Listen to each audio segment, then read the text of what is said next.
ابوبکر صدیق خلیفۃ المسلمین ہیں، اور عمر بن خطاب کو شک ہوا کہ یہ فجر سے پہلے کہیں نہ کہیں جاتے ہیں، تو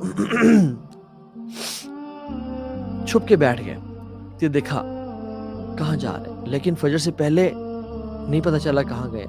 تہجد کے ٹائم پہ اس سے پہلے آ گئے،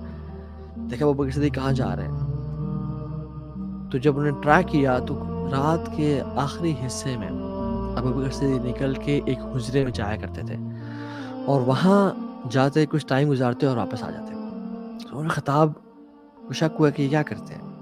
کیوں کسی حجرے میں جاتے ہیں، تو جب عمر بن خطاب اس حجرے میں گئے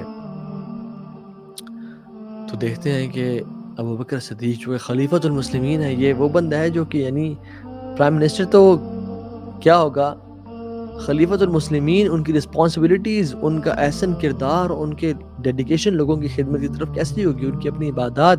قرآن کو ٹائم دینا، یعنی کتنے بیزی انسان ہو، لیکن وہ بوڑھی عورت کے گھر میں جا رہے ہیں، اور وہ کمرے میں دیکھا ایک بوڑھی عورت اندھی ہے، نابینا ہے، اور کونے میں بیٹھی ہوئی ہے، تو نے کہا میں پوچھ سکتا ہوں کہ یہ جو شخص آتا ہے آپ کے کمرے میں، آپ کے گھر میں، یہ کس لیے آتا ہے، تو نے کہا کہ مجھے نہیں معلوم، کافی سالوں سے شخص آ رہا ہے، میرے گھر آتا ہے، میرے گھر میں جھاڑو لگا کے جاتا ہے، کھانا پکا کے جاتا ہے، میرے برتن دھو کے جاتا ہے، میرے سارے کام شام میری نیڈس کی کفالت کر کے جاتا ہے، تو عمر بن خطاب جب یہ سارے کچھ جاننے کے بعد اپنے آپ کو کہتے ہیں بخن بخن یا عمر، کہ عمر افسوس ہو تم پہ، ابو بکر صدیق کے بارے میں کہتے ہیں لقد اطعت من بعدک، ابو بکر you are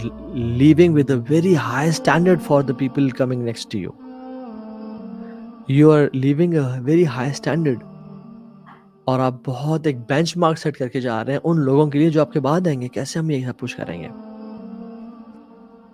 یہ تھے ابو بکر صدیق جو کہ پرائرٹی سے کی ان کی، اور جب وہ دنیا سے چلے گئے تو عمر بن خطاب نے ان کی ذمہ داری اٹھائی، یعنی عمر بن خطاب بیواؤں کے گھر میں جایا کرتے تھے